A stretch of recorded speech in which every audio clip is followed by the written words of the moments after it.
wixii maanta meesha ka dhacay iyo wanaagii iyo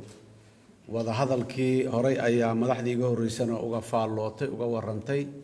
howl aad iyo aad u wanaagsan ayaa maanta meeshan ka qabsoontay howl bilow ah ayay ahayd laakiin howl bilow uma ekayn runtii howl oo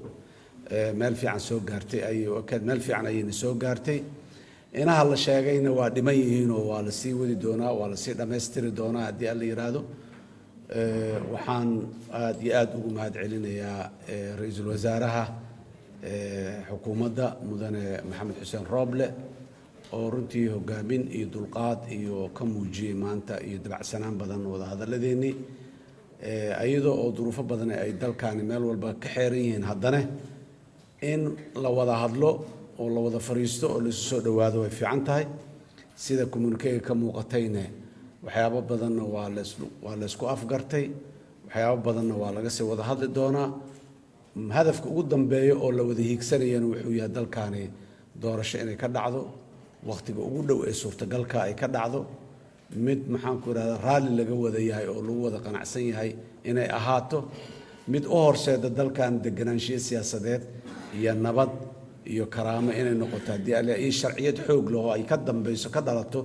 dowlad leh sharciyad xoog leh oo maxaan ku yiraahdaa dadka Soomaaliyeedna ay ku kalsoon yihiin caalamkuna uu ku kalsoon yahay haddii alla yiraahdo waxaan aad iyo aad u aaminsanahay in laga miro dhali karo arrintaas la keeni karo haddii qof walba uu iska xil saaro oo ka adkaado hadalladiisa iyo caatifadaha iyo waxyaabaha waxaa laga hadlayo mustaqbalka ummadan waaye laguma go'aamin karo caatifad iyo qof maalin xanaaqay iyo qof rabitaankiis iyo qofof rabitaankood iyo muxuu ahay laguma go'aamin karo waxaan rajaynaynaa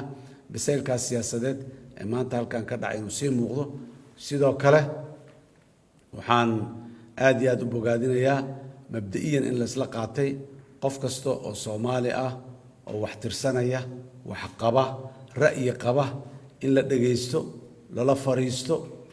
laga qanciyo waxa uu qabo ama waxa uu la rabo in la dhaqangeliyo lagu qanciyo ee markaas aanu ku qanacsanayn laakiin ma jirto haddii alla yiraahdo maxaan ku raadaay isjuubid ama qasbid ama xoog iyo maxaan ku raad colaad wax ku raadin intaba ma jirto dalkaani waa ka yimid waayihii colaad iyo maxaan ku raadaay xanafta waayihii walaalnimada isqadarinta istixgelinta isu nuglaashaha ayaa lagu jiraa waan ku soo caanamaalnay horay haddana waa ku sii caanamaali doonaa haddii alla yiraahdo waxaa mar walba noo qoran dastuurka aan leenahay iyo shuruucda dalka ay leedahay wixii markaa aan aad u caddayn ama ka maqan dastuurkana wada hadal iyo wada xaajood iyo isqancin iyo wada ogol in lagu jiheeyo ayaa iyadana mabda muxuu ahay rasmi ah laislana wada ogol yahay haddii alla yiraahdo ayadoo la ilaalinayo dastuurka iyo shuruucda dalka ka jirta ayadoo la ilaalinayo dhammaan wixii xuquuq ah oo ay shuruucdaas iyo dastuurka bixinayaan haddana duruufaha jiraahay mar walba tixgelintooda ayay leeyihiin